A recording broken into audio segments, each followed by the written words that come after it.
Another story I heard about myself. This one happened in high school. We had this teacher in high school whose kid went to our high school. His name was Mr. McNamara, and his son Jake McNamara went to our high school. He was a sophomore when I was a senior, so he was 2 years behind me. And Mr. McNamara was an asshole. And one weekend, he and his wife decided to leave town, which you should never do if you're an asshole.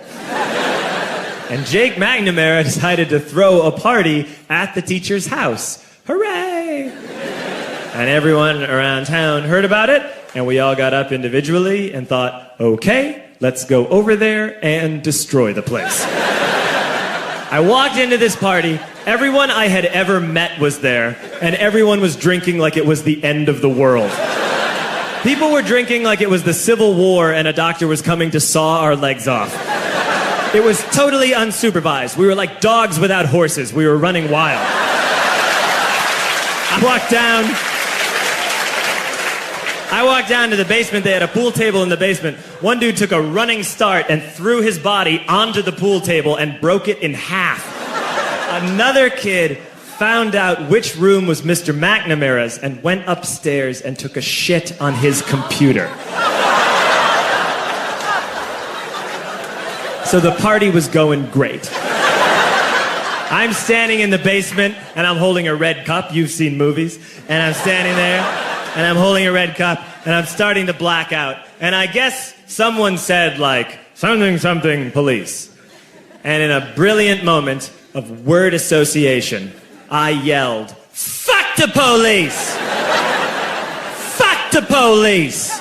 And everyone else joined in.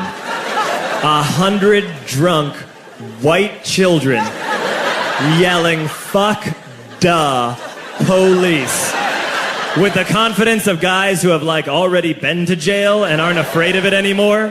You know, that like, I serve my nickel, you come and take me confidence. But white children.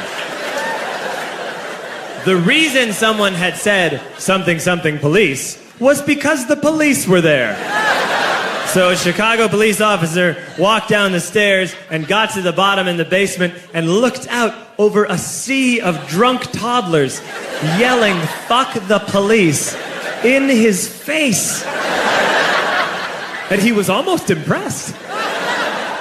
He's like, wow. And then he leaned into his walkie-talkie and went, get the paddy wagon.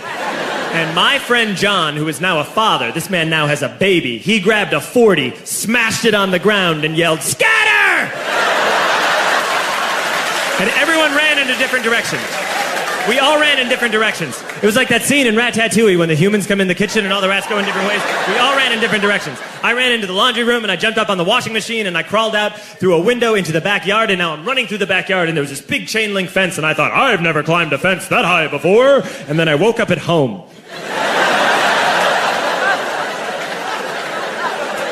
On Monday, I went to school because that's what we did back then.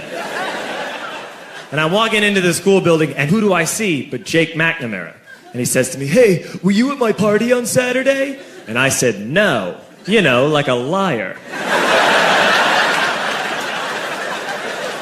And he said, things got really out of hand.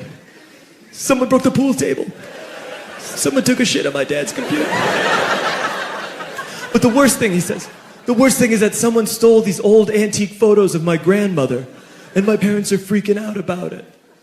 And I had that thought that only blackout drunks and Steve Urkel can have.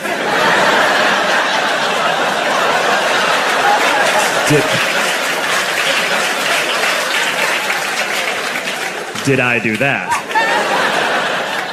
I figured, no, I wouldn't have done that. But I was never sure. Until 2 years later. Relax.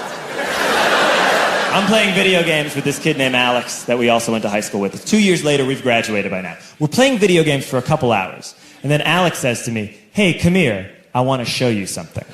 And he takes me into his bedroom. And then he takes me into a side room off of his bedroom. Never a good thing to have. And he shows me a tiny room that is covered wall to wall in stolen antique photos from different people's parties over the years.